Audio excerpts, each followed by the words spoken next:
Delhi gas chamber में तब्दील हो चली है। इस गैस चैम्बर में तब्दील होने के बाद से अब सुप्रीम कोर्ट ने भी चिंता जाहिर की।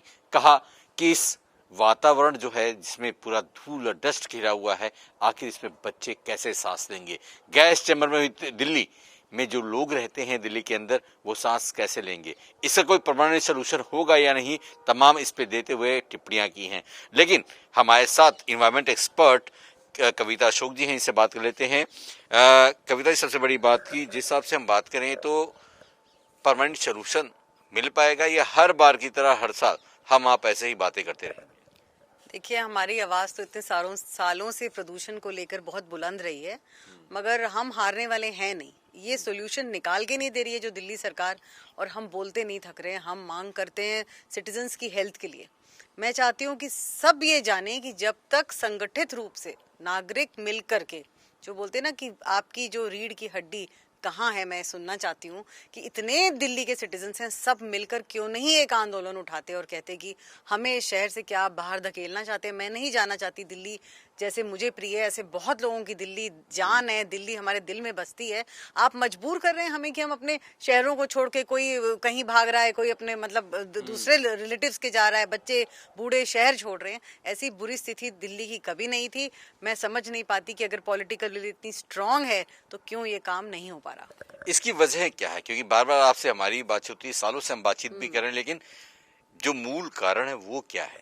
मूल कारण देखो ये है, जैसे अभी इन्होंने ऑड इवन लगाया है, वो व्हीकुलर पोल्यूशन जो है, पहले भी हमने बहुत रिसर्च में पढ़ा है, 2 to 4% होता है टोटल पोल्यूशन का। ये कह देना कि गाड़ियों को ये बैन कर दो, ये कर दो, डीजल नहीं चले, पेट्रोल नहीं चले, उससे 2 से 4% फर्क पड़ेगा। ये जो आप आसमान में इतना गंद देख रहे हैं, जो इतना ये धुआंधार देख रहे हैं, आपको लगता है ये गाड़ियों का धुआंधार है? अगर ये गाड़ियों का धुआंधार होता तो पूरे साल प्रदूषण इतना ही रहता ना। 1000 कैसे टच हो रहा है?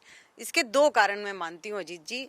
पहला कारण मैं ये मानती हूँ कि देखिए, जब ठंड होती है, ये ज्योग्राफिकल रीजन है, इसमें किसी सरकार की कोई गलती नहीं है, तो जब हवा ठंडी होती है तो प्रदूषण के जो कण हैं वो ऊपर नहीं उठ पाते, वो जमीनी स्तर पे रहते हैं, और ठंड के कारण जो है हमें वो ज्यादा घुटन लगती है। एक तो ये कारण है जिसके पीछे हम इनको बेनिफिट ऑफ डाउट दे सकते हैं दिल्ली सरकार को कि हाँ जी प्रदूषण बढ़ा है, मगर प्रदूषण 100 से लेकर 1000 जा रहा है। मीटर हमारे टूट रहे हैं, वो रीडिंग नहीं दे रहे 999 के बाद। आप सोचिए ना कितना बुरा हाल है।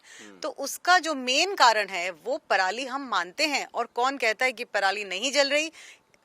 15 दिन पहले मैं यहाँ से, दिल्ली से राजस्थान हाईवे पे गई हूँ, हरियाणा तो क्रॉस होता है, 1-1.5 किलोमीटर की दूरी पे कम से कम 10 फार्म फायर थी, और आज भी मेरे पास वो वीडियो है, मैंने अपने ट्विटर पे भी शेयर किया लाइव वीडियो। तो आप मान सकते हैं कि पराली तो जल रही है। कौन सा डेटा कह रहा है कि पराली नहीं जल रही, जब हम खुद देखकर आए कि पराली जल रही है? तो पराली खूब जल रही है। तो असली संकट कहाँ से आ रहा है कि तालमेल नहीं बैठ रहा है। जो दिल्ली गवर्नमेंट है, या तो वो किसानों की बात समझ नहीं पा रही है, उनको इक्विपमेंट नहीं दे पा रही है, क्योंकि किसानों की बहुत तरफ से आवाज ये भी आ रही है कि हमारे पास सब्स्टिट्यूट नहीं है, हमारे पास बेलर्स नहीं है, हमारे पास प्रॉपर अपॉर्चुनिटी नहीं है, हमें कुछ इंसेंटिव दीजिए, कुछ सब्सिडाइज कीजिए जो हम करें। एक तरफ देखें तो उनकी ये बात सही है। दूसरी बात ये कि किसी ने कल एक डिबेट में कहा कि एनवायरनमेंट का, पराली का जो है, करोड़ों रुपए इनको और सैंक्शन कर दो। मैंने बोला बिल्कुल मत करो, क्योंकि अगर आप सैंक्शन भी करोगे तो आपको क्या विश्वास है कि वो प्रदूषण में कमी होगी?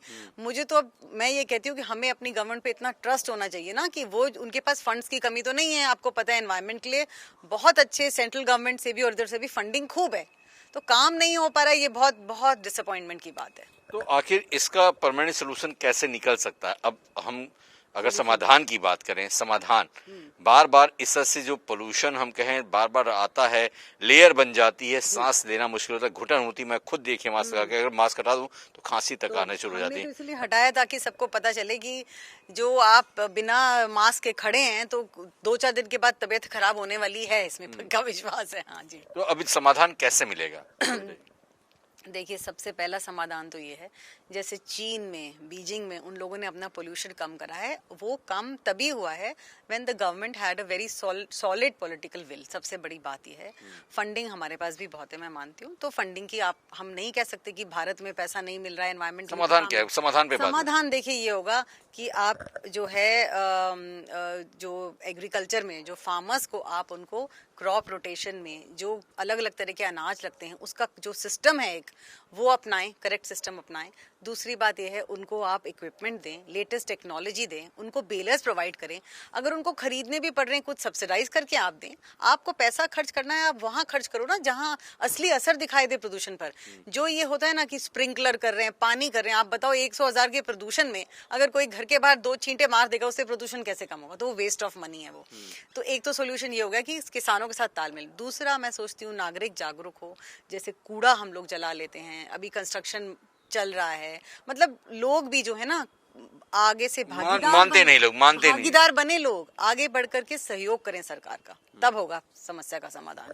तो आपने के कविता अशोक जी को सुन रहे थे। कविता अशोक जी जो इन्वायरमेंट एक्सपर्ट हैं, हमेशा आवाज उठाती रही हैं आईटीवी नेटवर्क के साथ, और आईटीवी भी लगातार गुहार कर रहा है कि देखिए प्रतिबंध जो लगे हैं, अगर 10 दिन आप भी सुकून से बैठेंगे तो हमें इससे राहत मिलेगी। परमानेंट सोल्यूशन के लिए काम अब पराली पे बैन लगाना है या पराली को कैसे मैनेज करना है कि वो फिर से जले ना, ये तमाम अब सरकारें तय करेंगी। लेकिन फिलहाल सुप्रीम कोर्ट के इंटरव्यू के बाद अब देखना होगा कि सरकारें किस तरह से तालमेल मिलाकर काम करती हैं, और आने वाले समय में क्या ऐसी ही स्थिति फिर से पैदा होती है या कुछ राहत मिलती है, ये भी देखना दिलचस्प होगा। कैमरामैन कुलभूषण धीमन के साथ अजीत श्रीवास्तव, इंडिया न्यूज, दिल्ली।